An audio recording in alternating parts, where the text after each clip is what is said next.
qu'il y ait plus de recherche participative qui engage plus les chercheurs d'une part et les intervenants sociaux de l'autre. Je pense que ce dont on a besoin, entre autres, mais je crois que c'est très important, c'est d'avoir les dispositifs qui permettent ce genre de recherche. Donc ça veut dire des lieux qui lui sont consacrés. L'idée du CREBIS, c'est bien ça, c'est de dire, voilà, il y a un centre de recherche qui va essayer de faire en sorte que la recherche collaborative soit possible, soit outillée. Un soutien de la hiérarchie, parce qu'il faut que la hiérarchie soit disposée à laisser du temps à l'équipe pour mettre en place ce type de recherche. On peut aussi ne pas avoir le temps quand on est pris par d'autres urgences, et là on a pu le prendre. Et puis c'est aussi important que le bailleur soit disposé à financer une évaluation, pas seulement une évaluation interne, ce qui est toujours une condition sine qua non, mais aussi une évaluation externe, avec éventuellement une partie du financement qui contribue à payer le temps de travail du chercheur, et dans tous les cas une partie du financement qui contribue à payer le temps de travail des salariés, des formatrices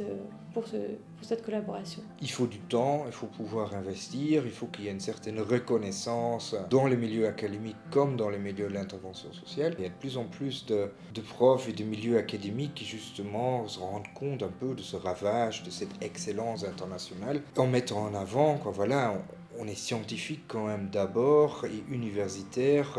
C'est un mot qui renvoie plus loin que d'avoir autant d'articles publiés sur l'année, qu'on est les personnes qui doivent penser le savoir et la science du futur. Et pour cela, il faut être aussi autorisé d'une certaine manière différente de faire la recherche, de regarder les enjeux sociétaux. Qu'est-ce qu'une recherche de qualité et quelle est une trajectoire académique qui fait sens actuellement dans ce monde-là? Alors la condition favorable la plus importante pour moi, ça a été la qualité de la relation avec Ginette. Je pense qu'on a eu une partenaire de recherche qui était patiente, qui était souple, et qui connaît le fonctionnement associatif et les réalités de terrain, et qui donc était compréhensive par rapport aux contraintes de terrain qu'on pouvait lui exposer. Ce qui m'a semblé très important aussi, c'est que dès le début, il y avait un intérêt des deux parties pour mettre en place cette recherche. Et donc, tant du côté de la Croix-Rouge que du côté de Ginette, on voyait vraiment l'intérêt de faire ça ensemble. Ce qui explique aussi qu'on a pu travailler ensemble sur le protocole de recherche, prendre le temps du dialogue, d'exposer les contraintes de chacune et de co-construire finalement les ajustements nécessaires. Ça nécessite une grande culture de débat,